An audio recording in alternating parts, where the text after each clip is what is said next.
I've written all the questions that I've asked tonight, but for the final question of the debate, I'd like to read a question that someone else wrote. The Utah Debate Commission asked students in the state to write essays about what they would like to ask you. And I want to close tonight's debate with the question posed by Brecklin Brown. She's an 8th grader at Springville Junior High in Springville, Utah. And here's what she wrote, quote, "When I watch the news, all I see is arguing between Democrats and Republicans. When I watch the news, all I see is citizen fighting against citizen. When I watch the news, all I see are two candidates from opposing parties trying to tear each other down. If our leaders can't get along, how are the citizens supposed to get along?" And then she added, "Your examples could make all the difference to bring us together," end quote. So to each of you in turn, I'd like you to take 1 minute and respond to Brecklin. Vice President Pence, you have 1 minute. Brecklin, it's a wonderful question. And let me just commend you for taking an interest in public life. I started following the news when I was very young. And in America, we believe in a free and open exchange of debate. And we celebrate that. And it's how we've created literally the freest and most prosperous nation in the history of the world. But I would tell you that don't assume that what you're seeing on your local news networks is synonymous with the American people. You know, I look at the relationship between Justice Ruth Bader Ginsburg, the late justice who we just lost from the Supreme Court, and the late Justice Antonin Scalia. They were on polar opposites on the Supreme Court of the United States, one very liberal, one very conservative.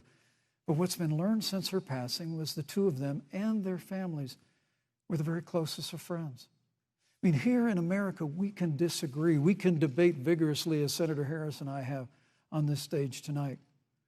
But when the debate is over, we come together as Americans. And that's what people do in big cities and small towns all across this country. So I just want to encourage you, Brecklin. I want to tell you that we're going to work every day to have government as good as our people. And the American people each and every day love a good debate. We love a good argument. But we always come together and are always there for one another in times of need. And we've especially learned that through the difficulties of this year. Senator Harris, what would you say to Brecklin? First of all, I love hearing from our young leaders. And when I hear her words, when I hear your words, Brecklin, I know our future is bright because it is that perspective on who we are and who we should be. That is a sign of leadership and is something we should all aspire to be. And that, that brings me to Joe. Joe Biden, one of the reasons that Joe decided to run for president is after Charlottesville, which we talked about earlier. It so troubled him and upset him like it did all of us, that there was that kind of hate and division. What propelled Joe to run for president was to see that over the course of the last 4 years, what Brecklin described has been happening. Joe has a long-standing reputation of working across the aisle and working in a bipartisan way. And that's what he's going to do as president. Joe Biden has a history of lifting people up and fighting for their dignity. You have to know Joe's story to know that Joe has known pain, he has known suffering, and he has known love. And so, Brecklin, when you think about the future, I do believe the future is bright.